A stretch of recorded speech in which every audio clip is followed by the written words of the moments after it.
જોઈએ આપણે ધોરણ 12 ગુજરાતીમાં ખંડકાવ્ય ઉર્મિલા. હવે આપણે માત્ર એની સમજૂતી છે જોઈશું. હવે આપણું વિરાટ મહાકાવ્ય રામાયણથી તમે પરિચિત છો અને એમાંનું એક પાત્ર એટલે ઉર્મિલા.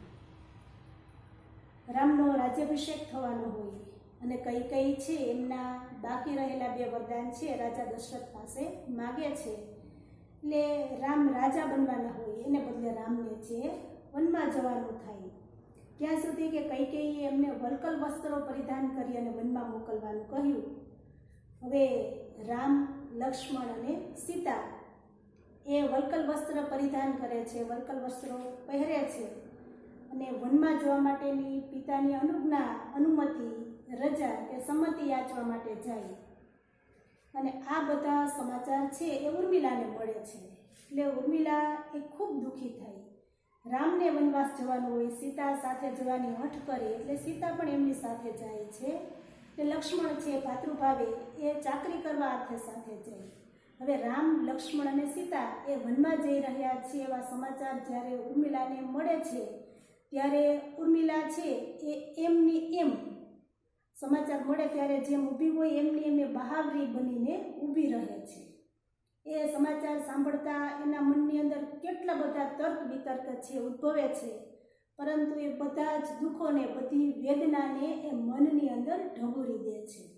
આવું સરસ કાવ્ય જોઈએ આપણે કે શોકાવેશે હૃદય ભરતી કંપતી ભીતિઓથી ને ચિંતાથી જ્વલિત બનતી સંભ્રમે વ્યગ્ર થતી. એટલે રામ, લક્ષ્મણ અને સીતા વનમાં જાય એવા સમાચાર જ્યારે ઉર્મિલાને મળે છે એટલે એનું હૃદય છે એકદમ કંપવા લાગે છે, ધ્રુજવા લાગે છે. શોકના આવેશને કારણે શોક, દુઃખ, વ્યથા, વેદના, ગ્લાનિ.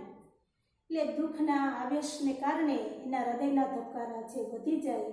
હૃદય છે એકદમ ધબકવા લાગે, ધ્રુજવા લાગે છે. એને કેટલા બધા ભય છે, કેટલા ભય સ્થાનો છે મનની અંદર છે એ દેખાઈ રહ્યા છે. એટલે રામ, લક્ષ્મણ અને સીતાના વનના સમાચાર સાંભળી અને ઉર્મિલા એકદમ દુઃખી થાય છે, પોતે ધ્રુજી ઉઠે છે. મનની અંદર કેટલા બધા ભયના ચિહ્નો છે એમને દેખાય છે. ને ચિંતાથી જ્વલિત બનતી, ચિંતાથી એ સળગી ઉઠે છે. જ્વલિત બનવું એટલે સળગવું. એને એટલી બધી ચિંતા થાય કે એ ચિંતાની આગની અંદર છે સળગી ઉઠે છે અને મનની અંદર કેટલા બધા ભ્રમ છે ઉત્પન્ન થાય. અને એ વનની અંદર રામ, લક્ષ્મણ અને સીતા કેટલા દુઃખી થશે એ વિચારે એ ખૂબ વધારે ને વધારે દુઃખી છે થઈ રહી છે. વારે વારે સ્વર સમજવા, બાકીના બધા હજી વાતો કરે છે કે રામ, લક્ષ્મણ અને સીતા વનમાં જાય એટલે એ સ્વરને સમજવા માટે, એના અવાજને, એ ઘટનાને સાંભળવા માટે કાન દેતી એટલે ધ્યાનથી સાંભળવું. કાન દેવું એટલે ધ્યાનથી સાંભળવું.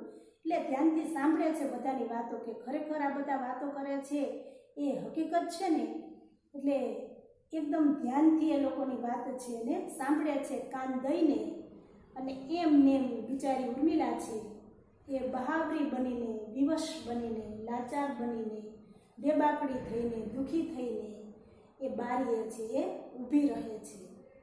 સીતા સાથે જાય એટલે પતિની સાથે તો સુખ અને દુઃખ સૌ કોઈ વેઠી શકે. જ્યારે ઉર્મિલા એ લક્ષ્મણના આવવાની 14 વર્ષ સુધી રાહ જોવે છે. 14 વર્ષ સુધી રાહ જોવી એ સમયગાળો છે એ કાંઈ નાનો સૂનો કહી શકાય નહીં. ત્યાર પછી આગળ આવે છે અનુષ્ટુપ છંદમાં. શું થાય છે આગળ અનુષ્ટુપ છંદમાં કે ધનુર્બાણ ગ્રહી હાથે ને વાઘા વનના સજી. લક્ષ્મણ છે એ તો વલ્કલ વસ્ત્રો ધારણ કરીને જ આવી જાય છે. વલ્કલ વસ્ત્રો એટલે વૃક્ષની છાલમાંથી બનાવેલા વસ્ત્ર.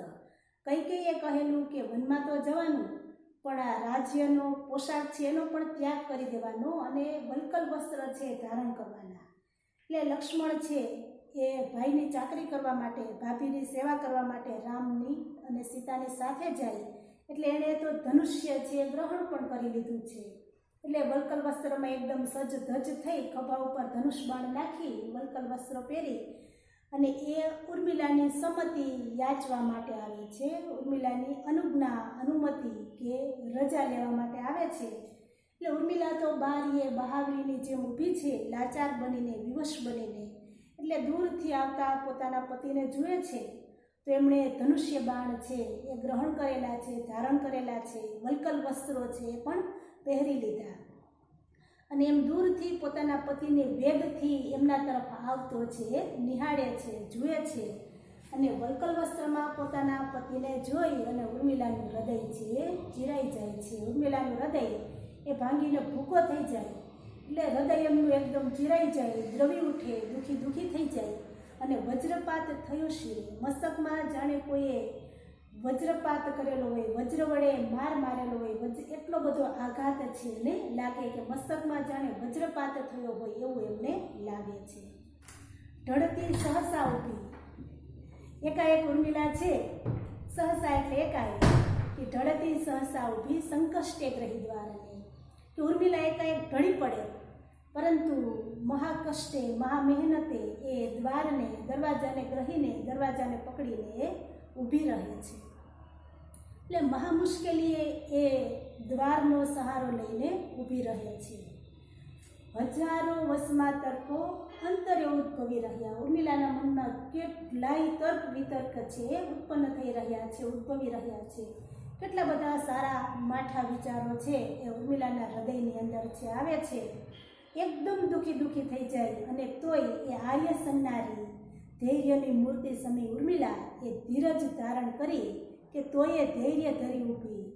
કેટલા બધા દુઃખના ડુંગરા એના ઉપર તૂટી પડ્યા. એકાએક પોતાનો પતિ વલ્કલ વસ્ત્ર ધારણ કરી અને ભાઈ ભાભીની સેવાર્થે વનમાં જઈ રહ્યા અને તોય ધૈર્ય ધરી, તો પણ એકદમ ધીરજ રાખી અને એ એના સ્વામીને, એમના પતિને સામે મળવા માટે એ દુઃખ હૃદયની અંદર રાખી અને મુખને સ્વસ્થ રાખી અને લક્ષ્મણની સામે છે એ ઊભી રહે.